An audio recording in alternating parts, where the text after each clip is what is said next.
जय हिंद। ये बाल विकास का पार्ट 13 है।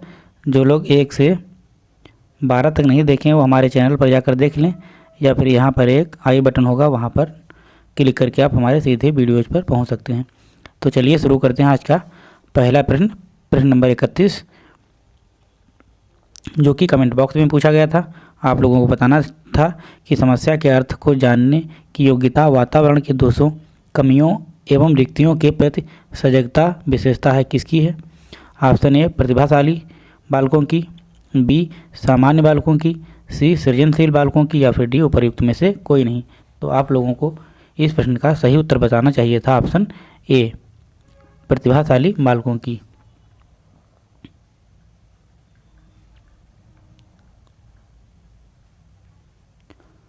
प्रश्न नंबर 32, विशिष्ट बालकों के अंतर्गत निम्नलिखित में से कौन सा बालक आता है। ऑप्शन ए पिछड़ा बालक, बी प्रतिभाशील बालक, सी मंदबुद्धि बालक, या फिर डी उपर्युक्त सभी। तो प्रश्न नंबर 32 का सही उत्तर बताइए क्या होगा। सबसे पहले आप पेपर पेन लेकर बैठिए और मेरे साथ सॉल्व करिए, फिर आखिरी में बताइएगा आपके कितने प्रश्न सही हुए। तो प्रश्न नंबर 32 का सही उत्तर होगा ऑप्शन डी उपर्युक्त सभी।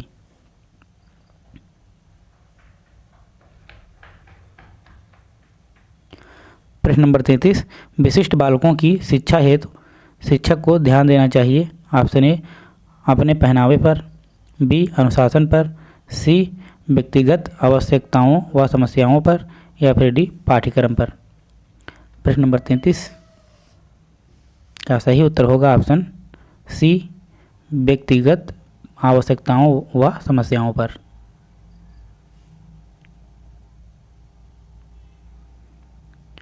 प्रश्न नंबर 34, सृजनात्मक बालक में निम्नलिखित में से कौन सा गुण नहीं पाया जाता है। ऑप्शन ए खोजपूर्ण प्रवृत्ति, बी अच्छी अंतर्दृष्टि, सी क्रियाशीलता, या फिर डी सीमित रुचियाँ।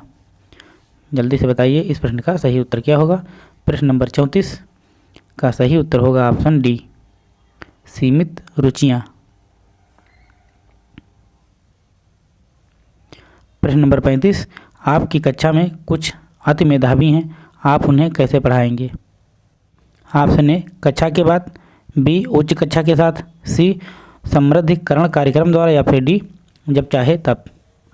तो प्रश्न नंबर 35 का सही उत्तर बताइए क्या होगा।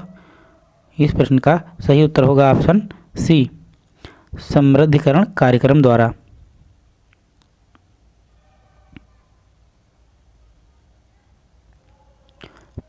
प्रश्न नंबर 36, विशेष शिक्षा संबंधित है किससे। ऑप्शन ए मेधावी छात्र के लिए शिक्षा से, या फिर बी कम योग्य छात्रों के लिए शैक्षिक कार्यक्रम से, या फिर सी शिक्षकों के लिए प्रशिक्षण कार्यक्रम से, या फिर ऑप्शन डी पिछड़ी बुद्धि के छात्रों के लिए प्रशिक्षण कार्यक्रम से। तो प्रश्न नंबर 36 का सही उत्तर जल्दी से बताइए आप। तो इस प्रश्न का सही उत्तर होगा ऑप्शन बी कम योग्य छात्रों के लिए शैक्षिक कार्यक्रम से संबंधित है विशेष शिक्षा।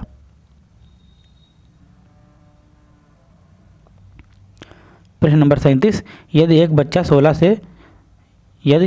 16 को 61 लिखता है तथा 6 और डी के मध्य अंतर नहीं कर पाता है, तो यह कौन सी समस्या है। ऑप्शन ए दृष्टि दोष है, या फिर बी सीखने में अक्षम हो, या फिर सी मानसिक दोष है, या फिर डी मानसिक क्षय है। तो प्रश्न नंबर 37 का सही उत्तर होगा ऑप्शन बी सीखने में अक्षम।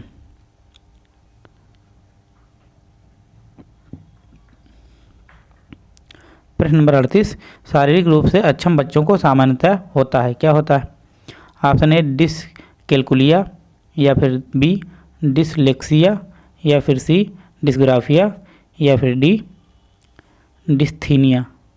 तो प्रश्न नंबर 38 का सही उत्तर बताइए क्या होगा। जो शारीरिक रूप से अक्षम होते हैं उनमें होता है डिस्ग्राफिया। प्रश्न नंबर 38 का सही उत्तर होगा ऑप्शन सी डिस्ग्राफिया।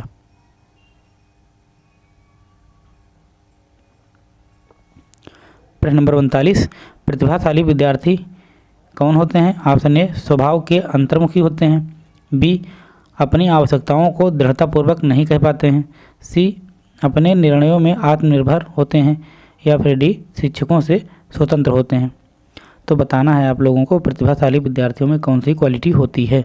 प्रश्न नंबर 39 का सही उत्तर होगा ऑप्शन सी, अपने निर्णय में आत्मनिर्भर होते हैं। प्रश्न नंबर 40 प्रतिभाशाली बच्चों के संदर्भ में संवर्धन का अर्थ क्या है। ऑप्शन ए, शैक्षणिक गतिविधियों को संपादन में संवर्धन करना। बी, सह शैक्षणिक गतिविधियों के द्वारा संपादन की गति को बढ़ाना। या फिर सी, ऐसे विद्यार्थियों को वर्तमान स्तर ग्रेड को छोड़कर अगले उच्च स्तर या ग्रेड में प्रोन्नत करना। या फिर ऑप्शन डी, आकलन की प्रक्रिया का संवर्धन करना। तो प्रश्न नंबर 40 का सही उत्तर बताइए क्या होगा। तो इस प्रश्न का सही उत्तर होगा ऑप्शन सी, ऐसे विद्यार्थियों को वर्तमान स्तर या ग्रेड को छोड़कर अगले उच्च स्तर या ग्रेड में प्रोन्नत करना। प्रश्न नंबर 41 प्रतिभाशाली विद्यार्थियों के लिए निम्नलिखित में से कौन सी गतिविधि सर्वाधिक उपयुक्त है। ऑप्शन ए, 5 पाठों के अंत में दिए गए अभ्यासों को एक बार में हल करना। बी, शिक्षक दिवस पर कक्षा को पढ़ाना।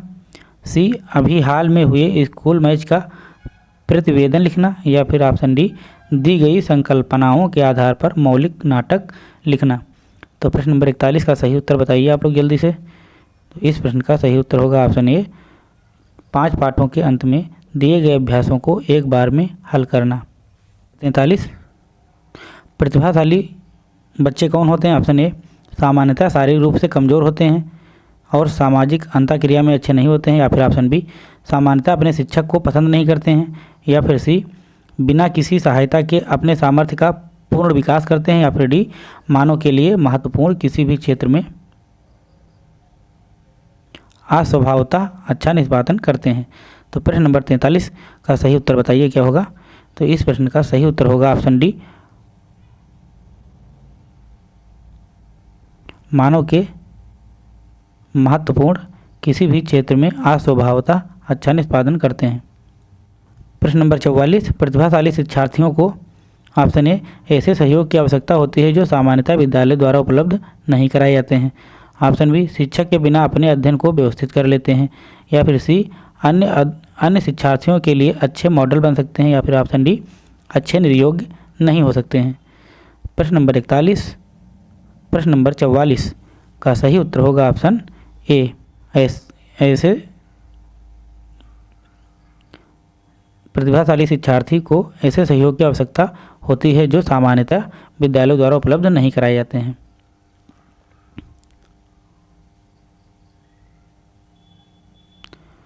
प्रश्न नंबर 45 के कारण प्रतिभाशालिता होती है। ऑप्शन ए, आनुवंशिक रचना के कारण। बी, वातावरणीय अभिप्रेरणा के कारण। या फिर ए और बी का संयोजन। या फिर डी, मनोसामाजिक कारकों द्वारा। तो प्रश्न नंबर 45 का सही उत्तर होगा ऑप्शन सी, ए और बी का संयोजन। प्रश्न नंबर 46 बुद्धि एवं सृजनात्मकता में किस प्रकार का सहसंबंध पाया जाता है। ऑप्शन ए, धनात्मक। बी, ऋणात्मक। सी, शून्य। या फिर डी, ये सभी। प्रश्न नंबर 46 का सही उत्तर होगा ऑप्शन ए, धनात्मक।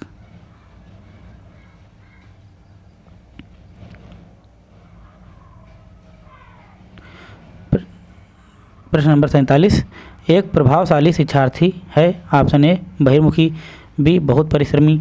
सी, अभिसारी चिंतक। या फिर डी, अपसारी चिंतक। तो प्रश्न नंबर 47 का सही उत्तर बताइए क्या होगा। इस प्रश्न का सही उत्तर होगा ऑप्शन डी, अपसारी चिंतक। प्रश्न नंबर 48 विशेष आवश्यकता वाले बच्चों को शिक्षा उपलब्ध कराई जानी चाहिए। ऑप्शन ए, विशेष विद्यालयों में। बी, विशेष विद्यालयों में विशेष शिक्षकों द्वारा। सी, अन्य सामान्य बच्चों के साथ। या फिर डी, विशेष विद्यालयों में विशेष बच्चों के लिए विकसित पद्धतियों द्वारा। प्रश्न नंबर 48 का सही उत्तर होगा ऑप्शन सी, अन्य सामान्य बच्चों के साथ। प्रश्न नंबर 49 निम्नलिखित में से कौन सा संकेत बच्चों में दृष्टिबाधिता की समस्या सूचित नहीं करता है। ऑप्शन ए, दिशा निर्देश के अनुकरण में समस्या। बी, उदासी। सी, ठोकर लगने पर भय। या फिर डी, दूरी मापने में असमर्थता। प्रश्न नंबर 49 का सही उत्तर क्या होगा। तो इस प्रश्न का सही उत्तर होगा ऑप्शन ए, दिशा निर्देश के अनुसरण में समस्या। प्रश्न नंबर 50 विशेष आवश्यकता वाले बच्चों को पढ़ाने के लिए निम्नलिखित में से कौन सी व्यूह रचना अधिक उपयुक्त है। ऑप्शन ए अधिकतम बच्चों को सम्मिलित करते हुए कक्षा में चर्चा करना, या फिर बी विद्यार्थियों को सम्मिलित करते हुए अध्यापक द्वारा निर्देशन, या फिर सी सहकारी अधिगम तथा पीयर ट्यूटरिंग सहपाठियों द्वारा अनुशिक्षण, या फिर डी अध्यापन के लिए योग्यता आधारित समूहीकरण। तो प्रश्न नंबर 50 का सही उत्तर बताइए क्या होगा। इस प्रश्न का सही उत्तर होगा ऑप्शन सी सहकारी अधिगम तथा पीयर ट्यूटरिंग सहपाठियों द्वारा अनुशिक्षण। प्रश्न नंबर 51 शारीरिक नियोगिता वाले व्यक्ति के लिए निम्नलिखित में से कौन सी युक्ति रक्षा तंत्र में सबसे संतोषजनक होगी।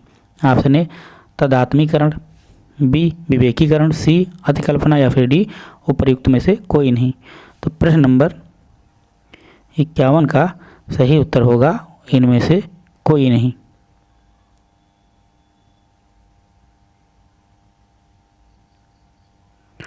प्रश्न नंबर 52 विशेष रूप से जरूरतमंद बच्चों की शिक्षा का प्रबंध होना चाहिए। ऑप्शन ए दूसरे सामान्य बच्चों के साथ, बी विशेष विद्यालयों में विशेष बच्चों के विकसित विधियों द्वारा, या फिर सी विशेष विद्यालयों में, या फिर डी विशेष विद्यालयों में विशेष शिक्षकों द्वारा। तो प्रश्न नंबर 52 का सही उत्तर क्या होगा जल्दी बताइए। तो इस प्रश्न का सही उत्तर होगा ऑप्शन ए दूसरे सामान्य बच्चों के साथ।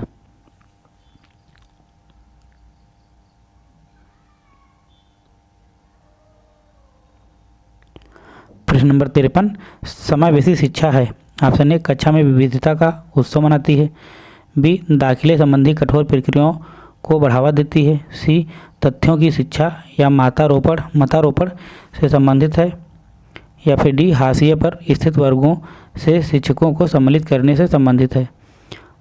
प्रश्न नंबर 53 का सही उत्तर होगा ऑप्शन ए कक्षा में विविधता का उत्सव मनाती है। प्रश्न नंबर 54 समावेशी शिक्षा उस विद्यालय व्यवस्था की ओर संकेत करती है जो ऑप्शन ए विशेष आवश्यकता वाले बच्चों को विशिष्ट विद्यालयों के माध्यम से शिक्षा देने को प्रोत्साहित करती है, या फिर ऑप्शन बी केवल बालिका शिक्षा को बढ़ावा देने के आवश्यकता पर बल देती है, या फिर ऑप्शन सी जो सभी नियोग्य बच्चों को शामिल करती है, या फिर ऑप्शन डी जो उनकी शारीरिक, बौद्धिक, सामाजिक, भाषिक या अन्य विभिन्न योग्यताओं स्थितियों को ध्यान में रखे बगैर सभी बच्चों को शामिल करती है। तो बताइए प्रश्न नंबर 54 का सही उत्तर क्या होगा।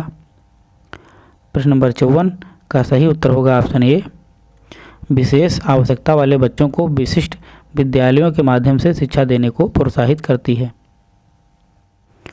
प्रश्न नंबर 55 एक समावेशी कक्षा वह है जहां ऑप्शन ए तब तक आकलन की पुनरावृत्ति होती रहती है जब तक प्रत्येक अधिगमकर्ता न्यूनतम श्रेणी प्राप्त कर न ले, ऑप्शन बी विद्यार्थियों का भार कम करने के लिए अध्यापक केवल अनुमोदित पुस्तकों से ही पढ़ाते हैं, सी समस्याओं का आधिकारिक समाधान करने की संभावना की दृष्टि से बच्चों की सक्रिय भागीदारिता रहती है, या फिर ऑप्शन डी अध्यापक प्रत्येक अधिगमकर्ता के लिए वैविध्यपूर्ण व सार्थक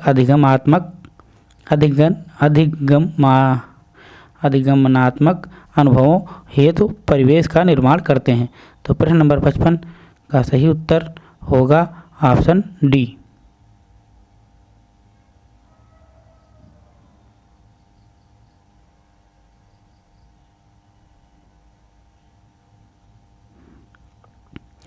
प्रश्न नंबर 56 एक समावेशी विद्यालय के अतिरिक्त निम्नलिखित सभी प्रश्नों पर मनन करता है।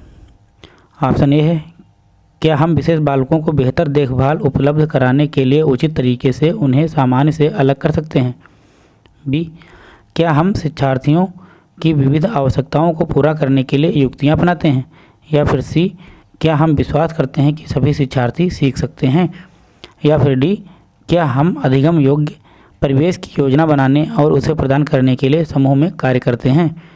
तो प्रश्न नंबर 56 का सही उत्तर होगा ऑप्शन ए।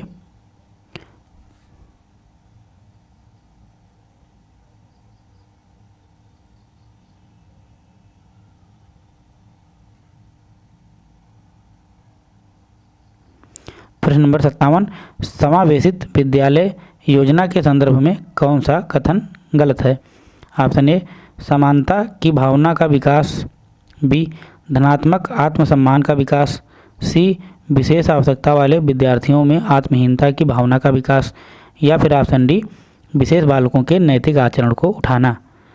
प्रश्न नंबर 57 का सही उत्तर होगा ऑप्शन सी, विशेष आवश्यकता वाले विद्यार्थियों में आत्महीनता की भावना का विकास। बेसिक अच्छा हुआ है जहाँ ये रिपीट हो गया है सवाल। ऑप्शन ए तब तक आकलन की पुनरावृत्ति होती है जब तक कि प्रत्येक अधिगमकर्ता न्यूनतम श्रेणी प्राप्त कर न ले। बी विद्यार्थियों का भार कम करने के लिए अध्यापक केवल अनुमोदित पुस्तकों से ही पढ़ाते हैं। सी समस्याओं का अधिक समाधान करने की संभावना की दृष्टि से बच्चों की सक्रिय भागीदारता रहती है। या फिर ऑप्शन डी अध्यापक प्रत्येक अधिगमकर्ता के लिए वैविध्य पूर्ण व सार्थक अधिगमनात्मक अनुभवों हेतु परिवेश का निर्माण करते हैं। तो प्रश्न नंबर 58 का सही उत्तर होगा ऑप्शन डी। प्रश्न नंबर 62 एक समावेशी विद्यालय, ऑप्शन ए शिक्षार्थियों की परवाह किए बिना सभी के लिए अधिगम परिणामों को सुधारने के लिए प्रतिबद्ध होता है। बी शिक्षार्थियों के मध्य अंतर करता है और विशेष रूप से सक्षम बच्चों के लिए कम चुनौतीपूर्ण उपलब्धि लक्ष्य निर्धारित करता है। या फिर सी विशेष रूप से योग्य शिक्षार्थियों के लिए अधिगम परिणामों को सुधारने के लिए विशिष्ट रूप से प्रतिबद्ध होता है। या फिर डी शिक्षार्थियों की योग्यताओं के अनुसार उनकी सीखने की आवश्यकताओं को निर्धारित करता है। तो प्रश्न नंबर 62 का सही उत्तर होगा ऑप्शन ए, शिक्षार्थियों की परवाह किए बिना सभी के लिए अधिगम परिणामों को सुधारने के लिए प्रतिबद्ध होता है। प्रश्न नंबर 60 शिक्षा में समावेशन का क्या अर्थ है। ऑप्शन ए शारीरिक अयोग्य बालकों को शिक्षा प्रदान करना, बी मंदबुद्धि बालकों को शिक्षा प्रदान करना, या फिर सी लड़के लड़कियों व वयस्कों को शिक्षा प्रदान करना, या फिर ऑप्शन डी सभी विद्यार्थियों को शिक्षा की मुख्य धारा प्रणाली में स्वीकारना। तो प्रश्न नंबर 60 का सही उत्तर आप लोगों ने लगाया है ऑप्शन डी। तो ये बिल्कुल सही उत्तर है कि सभी विद्यार्थियों को शिक्षा की मुख्य धारा प्रणाली में स्वीकार करना। प्रश्न नंबर 61 समावेशी शिक्षा मानती है कि हमें अनुरूप बदलना चाहिए, रिक्त स्थान भरना है। ऑप्शन ए व्यवस्था या बच्चे, बी परिवेश और परिवार, सी बच्चे परिवेश, या फिर डी बच्चे और व्यवस्था। तो प्रश्न नंबर 61 का सही उत्तर बताइए क्या होगा। इस प्रश्न का सही उत्तर होगा ऑप्शन ए व्यवस्था और बच्चे। तो समावेशी शिक्षा मानती है कि हमें व्यवस्था और बच्चों के अनुरूप बदलना चाहिए। प्रश्न नंबर 62 एक समावेशी कक्षा में किसी शिक्षिका की सबसे महत्वपूर्ण भूमिका क्या है। ऑप्शन ए सुनिश्चित करना कि प्रत्येक बच्चे को अपनी संभावनाओं को प्राप्त करने का अवसर मिले, बी कक्षा के लिए योजना बनाना कि प्रत्येक बच्चा समान गति से आगे बढ़े, सी यह सुनिश्चित करना कि शिक्षिका कक्षा को मानक निर्देश दे रही है, या फिर ऑप्शन डी बच्चे के माता पिता के व्यवसाय को जानना ताकि शिक्षिका प्रत्येक बच्चे को भावी व्यवसाय को बता सके। तो प्रश्न नंबर 62 का सही उत्तर होगा ऑप्शन ए सुनिश्चित करना कि प्रत्येक बच्चे को अपनी संभावना को प्राप्त करने का अवसर मिल रहा है। ये इस मॉक टेस्ट का आखिरी प्रश्न था। ये मॉक टेस्ट समावेशी शिक्षा निर्देशन एवं परामर्श पर आधारित था। इसी से संबंधित जितने सवाल बन सकते थे वो 2 वीडियो में हल करा दिए गए हैं, मॉक टेस्ट नंबर 13 और 12 में, मॉक टेस्ट 12 और 13 में। तो अब आप लोगों को बताना है कि यह वीडियो आपको कैसा लगा। वीडियो आपको अच्छा लगा हो तो वीडियो को लाइक करें, चैनल को सब्सक्राइब कर बेल आइकन दबाएं और शेयर करें। मिलते हैं अगले वीडियो में, तब तक के लिए जय हिंद।